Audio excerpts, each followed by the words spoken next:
আসসালামু আলাইকুম রহমতুল্লাহ। ভাই, দুনিয়াটা এমনই একটা জিনিস যে আপনাকে সব সময় গ্রাস করার চেষ্টা করবে। দুনিয়া থেকে বাঁচার দায়িত্ব আপনার। আল্লাহ সুবহানাহু ওয়া তাআলা যে আপনাকে হুকুম হাকাম দিয়েছে সেই অনুযায়ী চলা, আল্লাহ রসুলের যে হুকুম হাকাম দেয় সেই অনুযায়ী চলা বোঝা, তাহলে আপনাকে দুনিয়া গ্রাস করতে পারবে না। আর আপনি যদি এইগুলো না মানেন, না বুঝেন, না শোনেন, তো দুনিয়া আপনাকে গ্রাস করে ফেলবে। আপনি দুনিয়ামুখী হয়ে যাবেন, আপনার আখিরাত বলে কিছু চিন্তা থাকবে না, আপনি সব কিছু ভুলে যাবেন। আর আপনাকে যদি জিজ্ঞেস করা হয় যদি ভাই দুনিয়া বলে কিছু আছে, মরম বলি হ্যাঁ, আপনি তখন বলবেন তো এমন এমন কথা, তখন বলবে আপনি আলেম।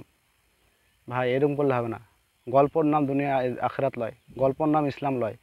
মেনি জানা জানি মানার এইগুলোর নাম হচ্ছে ইসলাম, বাস্তবায়ন করার নাম হচ্ছে ইসলাম। এই গল্প ফকচোদ গল্প ছাড়েন দুনিয়াতে, গল্প বাদ দেন, নিজে নিজে আমল করেন। ভাই, কথা করা হতে পারে, মাফ করবেন, কিছু করার না। ভাই, মনটা একবারে ফেটে আছে, না হলে এই কথা বলতাম না। বুঝতে পারলেন তো ভাই? সবাই বোঝার চেষ্টা করেন। আসসালামু আলাইকুম।